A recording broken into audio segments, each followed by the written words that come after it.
Good morning. We're in 1 Timothy chapter 6. We will attempt to get verses 6 through 10 today. 1 Timothy chapter 6, beginning with verse 6.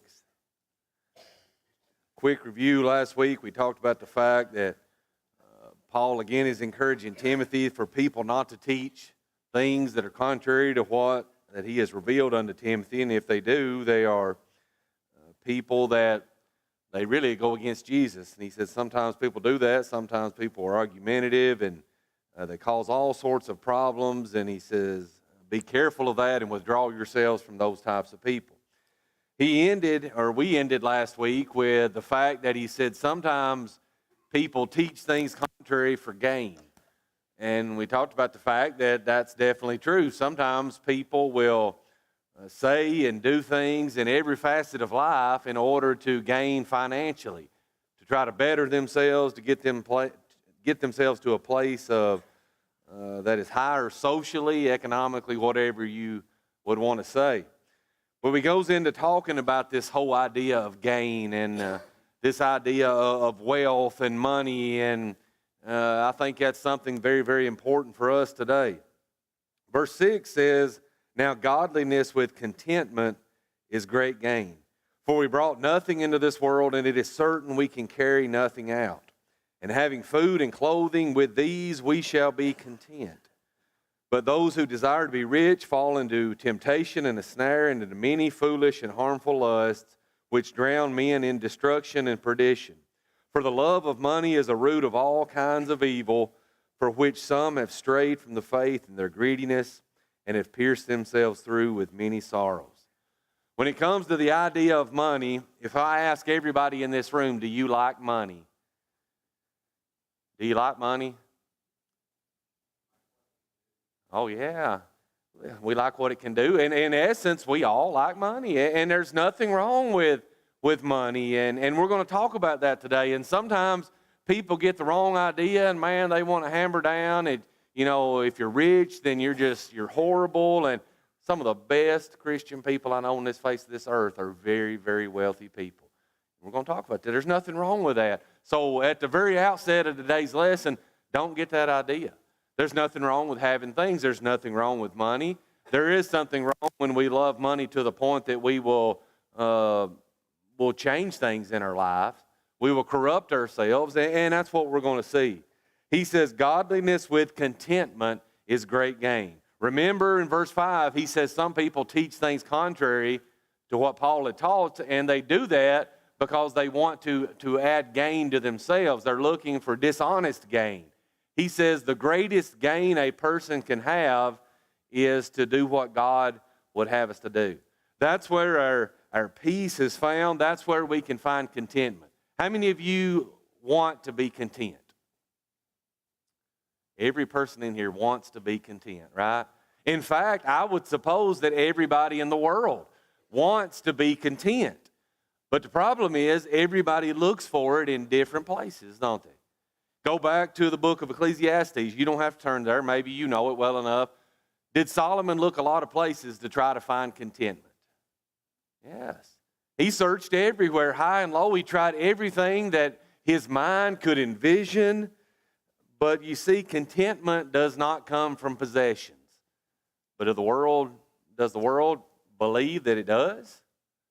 Yeah. Sometimes, and I've said this here before, the word contentment literally means to be happy, to be pleased, to be satisfied, whatever. Have you ever made this statement? I would be content, I would be happy if I could get whatever. You ever thought that?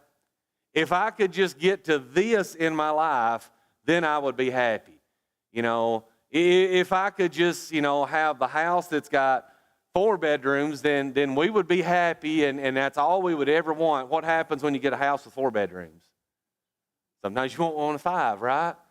If I can just, I like to own the land around me. Who doesn't, right? We want to own all the land that joins us. But what happens when you buy the land beside you? Well, then there's something else beside you then, right? And then you want that. And then it just goes on and on and on. And we look for contentment in all the wrong places. And I say we because I'm as guilty as any person in the world. Contentment is not based upon our surroundings. It's not based upon, again, these material things. Contentment is an inner attitude towards life. Contentment is based upon you. It's based upon me. The Apostle Paul in Philippians chapter 4, verse 10, he praised the Philippians because they had sent him help. And he said, I'm not speaking in regards of want. It's not that I just had a fervent desire to have more things, so I wanted you to send me some money. He said, that's not it. Verse 11, he says, because I've learned in whatsoever state I'm in, therewith to be content. Contentment is a learned process. You don't find yourself content just because you wake up one day and you're like, well, I'm good. Everything's just exactly the way I want it. No. It's a process of life.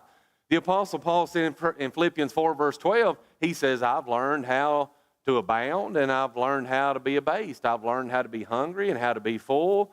He says, wherever he found himself in life, he had learned to figure out a way to just be content with it. Now, how many of you find that easy?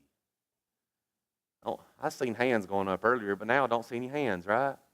That's hard, isn't it? That's hard to whatever is going on in your life, to just decide within yourself, I'm just going to be content. I'm just going to be happy with what I've got, where I'm at. And sometimes we press that too far, and I'll get to that in a moment, but it's a difficult thing, what Paul said. To be able to make the statement, I have learned in whatsoever state I'm in, therewith to be content. But you see, that's what he's telling Timothy here. Godliness with contentment is where gain is at. Ultimately, if you're a Christian and you have $1 million and you're faithful and you get to go to heaven, that's good, right? Right? All right. What if you're a Christian and you can't find 2 nickels to rub together and you get to go to heaven? Is that okay too? And the end result is, right? The end result is, so as a Christian, ultimately what he's trying to say is that should be what makes us content. It's not what we can accumulate. It's not all of these things. Contentment is a relationship thing, right? It's a relationship thing. It's a relationship thing, number one, with God. God is the one that can make us happy, that can make us satisfied, that can make us content. And if you don't believe that, read the book of Ecclesiastes again. Solomon said the conclusion of the whole matter is what? All those other things didn't matter. Fear God and keep His commandments. That's the whole duty of man. So ultimately, it's a relationship thing. Number one, with God. Number two is with the people we surround ourselves with, right? Possessions won't make you happy. But if you surround yourselves with people that you love and that love you in return, will that make you content? Yeah. Yeah. You see, having a checking account full of money, well, that doesn't do a whole lot for me, but surrounding myself with people I love, that does, right? Having a church family that you love, that's what it's about, and that's what Christianity is about. And I believe that we really, really need to see that. As a person, we need to understand that our sufficiency is not within ourselves. You see, that goes along with this whole idea of being content. But our sufficiency is of God. 2 Corinthians 3, 4, and 5, that's what Paul teaches there. We're not self-sufficient people. And sometimes we want to be, and we think we should be, but ultimately it's got to come back to relationships.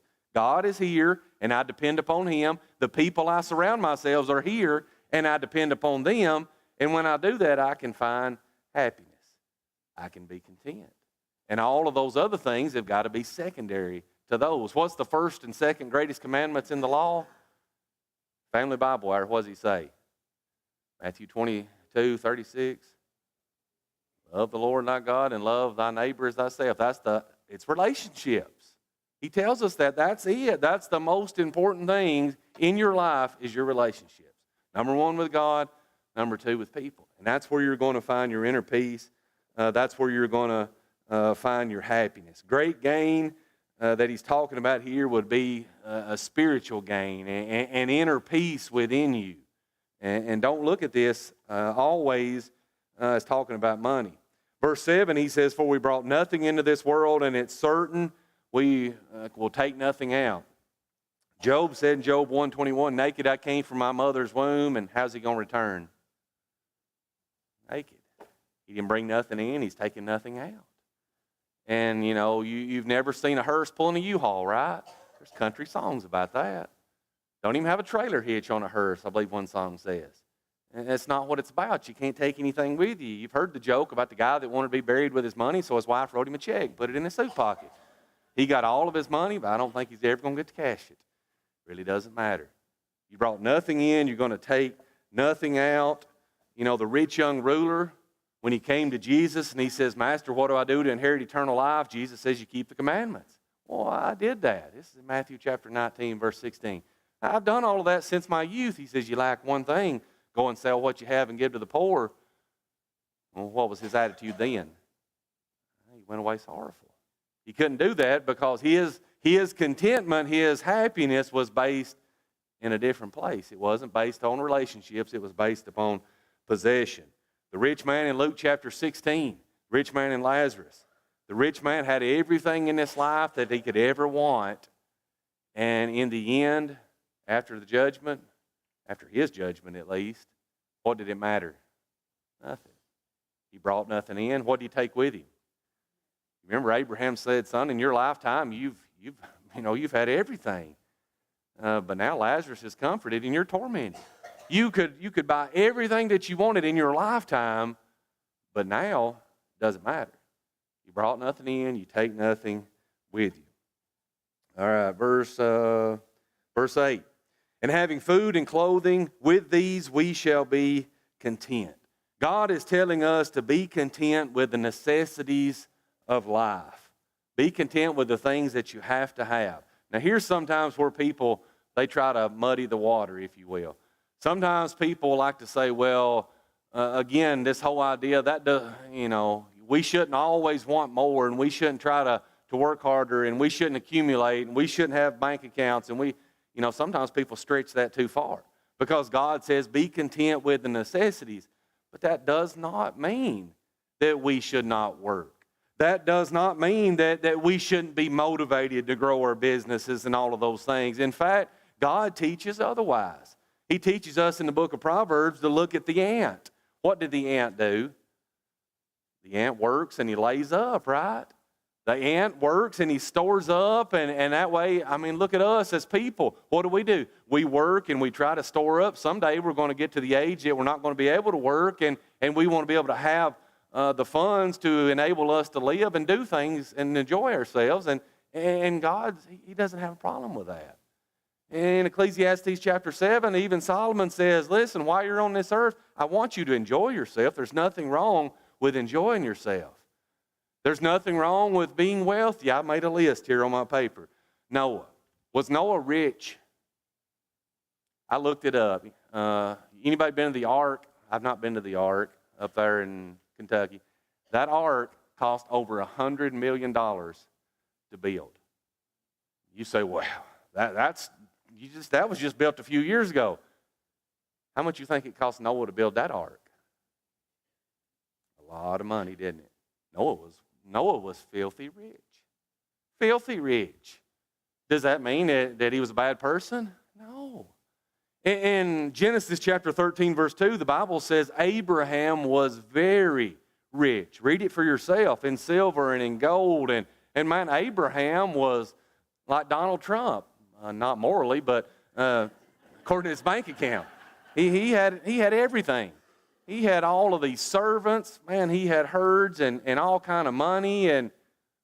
But Abraham's the father of the faithful. Does that mean that Abraham should have been content just to have enough to eat that day? And again, don't misunderstand this. Don't misunderstand it, and don't read into it something that's not there. What about Job? Job was a man that was so faithful that Satan brought his name before the God of heaven. Now you think about that. Satan is trying to attack all of us, right? Satan handpicked that guy. That man, he was exceptional. And he says, God, you put a hedge around Job. You take that hedge down. Job won't serve you for nothing. Job only serves you, in essence, what he's saying, Job only serves you because you've given him all those things. Well, God allowed the hedge to be taken down. Did Job still serve him? Yes. Here's the point. Was Job rich? before? Was he rich after? Doubly so, right? I can't remember which one of the guys talked about it in our meeting, but he doubled everything that Job had. So if Job was worth 10 million before Satan got a hold of him, Job was worth 20 million after. Did that mean that the money was evil? No, well, no, not at all. What about Joseph? Joseph, I mean, you can go on, Abraham, Isaac. Isaac was rich, Jacob was rich. What about Joseph? He's number 2 man in Egypt. He has got everything he could imagine wanting. Was Joseph still a man of God? Absolutely. Proverbs 31 talks about a virtuous woman. Did that woman work hard? Did she have motivation to try to grow a business and to store things up for her family? Yeah, and the Bible describes her as a woman that should be desired to imitate in this life. Solomon was a man that was loaded, and that wasn't God's problem with Solomon. You realize that? God's problem with Solomon was not that he had a lot of money. God's problem with Solomon, that is, he allowed his wives to turn his heart away from God and he worshiped false gods. That was God's problem with Solomon. David was filthy rich. What about the guy that buried Jesus? What was his name? Joseph of Arimathea. Was he rich? The Bible describes him as rich. So again, don't get the idea that God says I should just be content to just live a very meager life and have the bare necessity. That's not what God's saying at all. In fact, we're about to find out what God is saying. Go on to verse 9. He says, but those who desire to be rich fall into temptation and a snare, into many foolish and harmful lusts, which drown men in destruction and perdition. That word but, he's transitioning. He's talking about these people here in verses 6, 7, and 8. Well, this is how you be content. You be content, not in the abundance of things that you have, but you be content as long as you have the bare necessities. As long as you have that, you got to learn to be content wherever you're at, whether you have a little or whether you have a lot. I have seen people in these other countries that have almost nothing, and they've got a smile on their face every day. So again, remember that. Now he transitions, but now he's going to discuss discontentment. He's going to discuss what it's the attitude that we may possess from time to time that makes us unhappy. And listen, I'm going to tell you something. Probably most of us in this room, we've struggled with this attitude from time to time. An unhealthy desire for more. Again, we live in a land of abundance. We've got more than we could ever want. And sometimes, again, I'm telling you up front, sometimes that's hard for me to not want more and more, and you continue to work. Even though the Bible tells us in Proverbs, don't overwork to be rich. Sometimes we do, don't we? We will work and we will extend that out because we want more and more and more. And that's where we've got to be very, very careful because we don't want to get in trouble. He says those who desire. That word desire, that is an obsessive frame of mind. That is the person that obsesses over, I want more. And you ever known anybody like that, that's like that all the time? All of us maybe have tendencies from time to time, but I've known people that, man, they would do anything to get more money. And that's their whole mindset. Everything that they do, everything they think about, it's constantly, how can I make more money? How can I get more of this?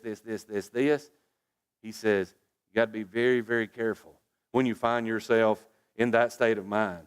He says, if you have an obsessive frame of mind to be rich, the goal is to be extremely wealthy. In Luke chapter 12, beginning in verse 16, there's a rich farmer. And he's got a problem. He says, man, and I'm going to paraphrase, I've got so much stuff that I don't know what to do with it, right? I don't know what to do with it. He says, I got an idea. I'm just going to tear down the barns I've got, and I'm going to build bigger barns, right? That way I can store everything that I could ever hope to have. What did God tell him? Thou fool, tonight thy soul shall be required of thee. And this guy had an obsession. He had an obsession within himself that he could never get enough. And that's what the Bible's talking about here. He says if you find yourself with that obsession that you always want more, he says, well, then you're in danger. He says, because you can fall into many temptations. Temptations is an enticement to sin. An enticement to sin. If you have just an inordinate desire for more money, how can you be enticed to sin? Well, you could get anything you wanted. Okay, there's one. But what about with the whole striving to obtain that? You think you'd lie? You think people would lie to get more money? Think they would cheat and steal and all of these things? In fact, I wrote down a list. This whole inordinate desire for money leads to selfishness, does it not? If you've got somebody that just wants more and more and more, are they usually selfish people? Yeah, and this goes along with the next verse, the love of money, and we're going to talk about that. But they're very sometimes selfish people. They would lie or they would deceive to get anything. You know, a lot of people will make crooked business deals, right? We'll make crooked business deals to obtain more and more and more. How many people have you known that would do that? It doesn't matter what they've got to say or do, but if it will get them more money, build their bank account, well, then they will do that. What about these people that have this obsessive frame of mind to be wealthy? Will they sometimes neglect the poor? Yeah.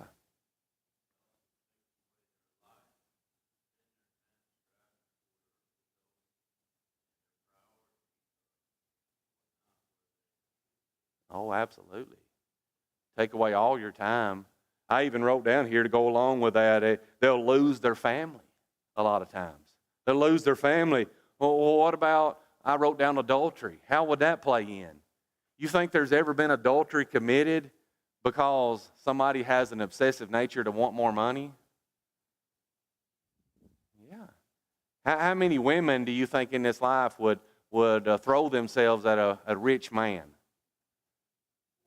It happens all the time, doesn't it? All the time. You'll see a beautiful 25-year-old woman married to an ugly 80-year-old man. Why do you think that happens? Yeah. They're digging for something, right? So it causes all kind of problems. What about murder? Do people kill for money? Yes, they kill for money. They will steal to get money. What about people that have an obsessive nature when it comes to money? Do they worry? How many people do you think that are just completely obsessed with the stock market will just worry themselves sick when it's going through a downward trend? Oh, absolutely. And again, I'm not saying that it's wrong to have stocks. Don't misunderstand me. But I'm saying when you've got this desire that is not right, then you run into all of these problems. He says they'll fall into temptation. They'll fall into a snare. A snare is a trap. You will become a slave to money if all you think about is money. You'll become a slave to it. Yes, sir.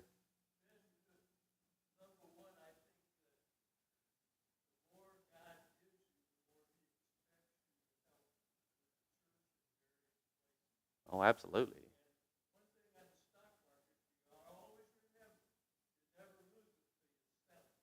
Yeah. Yeah.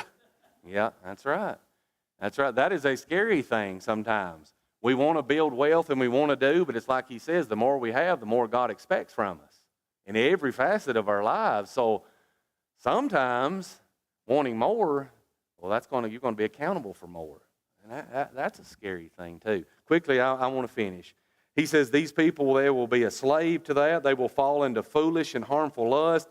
The word foolish means without understanding. Harmful means to suffer injury. When you obsessively long for something, and I wrote down Solomon. Solomon was obsessive about all of these things, and it cost him so much. And we've got to be careful that we don't do the same. It will drown us into destruction and perdition. We will sink into discontent. Our whole life will be focused on gain, and ultimately, if we die in that condition, we will lose our soul. And we don't want to do that. All right, verse 10, quickly. He says, for the love of money is a root of all kinds of evil, for which some have strayed from the faith in their greediness and pierced themselves through with many sorrows. Love of money. I want you to notice something. Money, in and of itself, is not good or bad. money is just money. And it's not inherently good or bad. So throw that out the window. And I know you've heard this before. Sometimes we say money is the root of all evil. That's not what he says in any shape, form, or fashion. He says the love of money, that inordinate desire for it. It's just you just can't get enough of it, and it's all you think about. And it doesn't have to be money. It can be possessions, but money buys all of those things. And here's another thing I want you to see. This is not just wealthy people.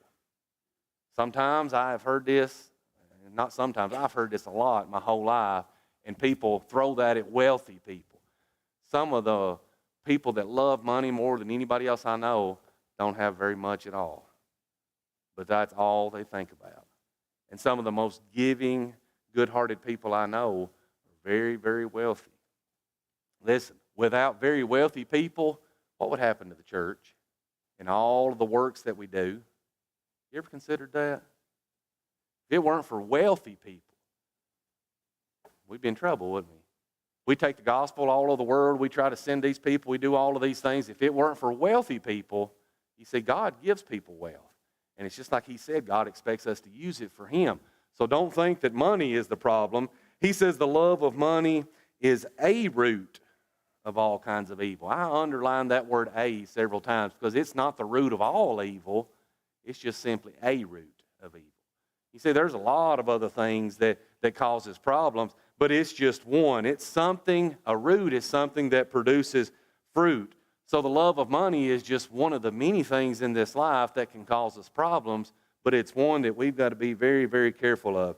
He says some of these people with their greediness, you know what greediness means. It means you always want more, more, more. He said they've strayed from the faith. They've trusted money more than God. In Mark chapter 8, verse 36 and 37, Jesus said this. He said, what shall it profit a man if he shall gain the whole world and lose his own soul? Or what will a man give in exchange for his soul? That's kind of a scary verse to me. Again, because we live in the land of opportunity. So a lot of times we are always trying to seize opportunity. You know, I'm always looking for another deal, another deal, another deal. And you got to be careful about that. Don't ever put that above God. And again, we've got to be careful to not allow that to happen. Because he says if we do, we will stray from the faith and will pierce ourselves through with many sorrows. We will commit spiritual suicide, in essence. We will cause ourselves all kinds of problems, both physical and spiritual. My time is out. I appreciate your attention. Lord willing, I'll see you next week.